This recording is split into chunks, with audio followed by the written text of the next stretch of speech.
పార్వతీపురం మన్యం జిల్లా జియమ్మ వలస మండలంలోని గిరిజన గ్రామాల్లో మలేరియా విజృంభిస్తోంది.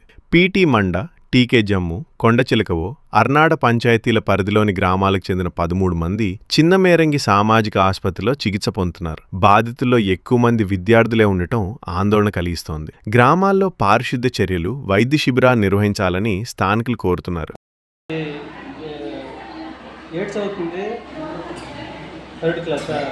ఎక్కడ ఎప్పటి నుంచి బాగాలేదు మీకు?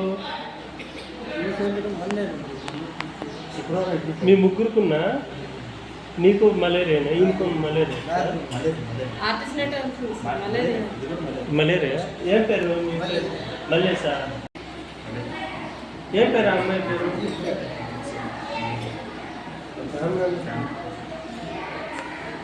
ఏం పేరు అమ్మాయి పేరు? మార్నింగ్ అండి. I'm doctor G Vasudevarao, CHC medical officer, CHC Chinnamerangi. Present మా సిహెచ్సిలో ఎస్టర్డే 13 మంది మలేరియా పాజిటివ్ కేసెస్ అడ్మిట్ అయ్యాయి. అందులో ఈరోజు 3 కేసెస్ స్టేబుల్గా ఉన్నాయని డిశ్చార్జ్ చేశాము.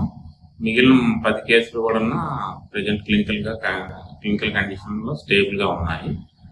సో మేము చెప్పే ముందు జాగ్రత్త చర్యలు ఏంటంటే పిల్లల్ని ఎవరిని కూడా బయటకు వెళ్లకుండా, డిహైడ్రేషన్ గురి కాకుండా చూసుకోవాలి. రెండోది ఏంటంటే ఏమైనా ఫీవర్ వచ్చినట్లయితే వెంటనే దగ్గరున్న సిహెచ్సికి వచ్చి అడ్మిట్ అవ్వాలని మా అడ్వైజ్. దానివల్ల ఏంటంటే మలేరియా ట్రీట్మెంట్ డిలే అవ్వకుండా, ఎటువంటి కాంప్లికేషన్స్ లేకుండా వాళ్ళని డిశ్చార్జ్ చేసే అవకాశం ఉంటుంది. వీటితో పాటు కలెక్టర్ గారు కూడా లార్వా వేట అనేసి ఒక కార్యక్రమం పెట్టారు. దానిలో భాగంగా కూడా ఎటువంటి స్టోరేజ్ వాటర్స్ ఎక్కడ లేకుండా, ఇవి అంటే విరిగిపోయిన కొబ్బరి మొక్కలు కానీ, లేకపోతే పాత కుండీలు కానీ ఏమన్నా కూడా ఖాళీ చేసి వాటిని డిస్కార్డ్ చేయాల్సిందిగా మేము కోరుకుంటున్నాం. నెక్స్ట్, కలుషితమైన నీరు లేకుండా సురక్షితమైన వాటర్ని కూడా వాడమనేసి అడ్వైజ్ చేస్తున్నాము.